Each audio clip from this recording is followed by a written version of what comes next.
السلام علیکم ورحمۃ اللہ وبرکاتہ۔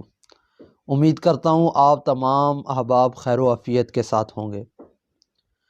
جیسا کہ ہم تمام لوگ سوشل میڈیا کا استعمال بہت زیادہ کرتے ہیں، وہ کرنا بھی چاہیے۔ یہ ایک معاشرے کے بارے میں، ہمارے ارد گرد کے جو حالات ہیں ان کے بارے میں، آگاہی کے بارے میں ہمیں بہت ہی زیادہ مفید ثابت ہوتا ہے۔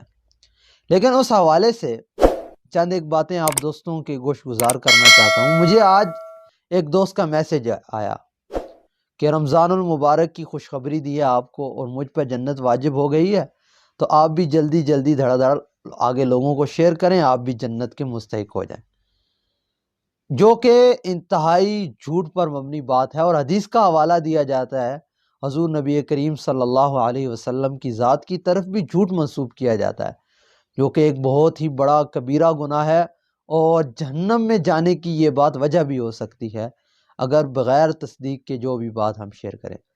سوشل میڈیا کی جتنی بھی آپ کو خبریں آتی ہیں، میں یہ نہیں کہتا کہ تمام جھوٹ ہوتی ہیں، لیکن اکثر کی بنیاد آپ اگر تھوڑی سی تحقیق کریں تو بنیاد جھوٹ ہی ہوتا ہے۔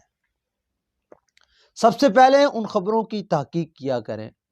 قرآن و سنت میں بھی ہمیں یہی بات بتائی جاتی ہے کہ کوئی بھی خبر آپ تک پہنچے، بجائے اس کے کہ خبر پہنچے اور آپ آگے شیئر کریں، کسی دوسرے کو بتائیں، اس سے پہلے آپ پر یہ حق ہے، آپ کا یہ فرض بنتا ہے کہ آپ اس خبر کی تصدیق کریں۔ تو ایسے کسی بھی اسلامی مہینے کی خبر دینے سے جنت واجب نہیں ہوتی۔ اور ہاں، رمضان المبارک کی آپ چاہیں تو مبارکباد جتنی مرضی ہے دیں، یہ بہت ہی اللہ تعالیٰ کے قرب کا یہ مہینہ ذریعہ ہے۔ اللہ تعالیٰ کی رحمتیں بہت زیادہ اس مہینے میں نازل ہوتی ہیں، اور مغفرت کے اور بخشش کے اسباب جو اس مہینے میں ہیں شاید ہی وہ کسی دوسرے مہینے میں ہوں۔ لیکن اس بات کو اس طرح سے جھوٹی حدیث بیان کرنا بتا کر کہ جس نے خبر شیئر کی اس پر جنت واجب ہو جائے گی، یہ بالکل جھوٹ ہے اور غلط بات ہے۔ اور دوسری بات، سوشل میڈیا کے حوالے سے ایک یہ بھی بہت میسج چلایا جاتا ہے کہ یہ میسج 10 لوگوں کو آگے سینڈ کریں تو آپ کو ایک خوشخبری حاصل ہوگی۔ یہ بھی انتہائی جھوٹی بات ہے، اس کی بھی قرآن و سنت میں کوئی ثبوت نہیں ملتا۔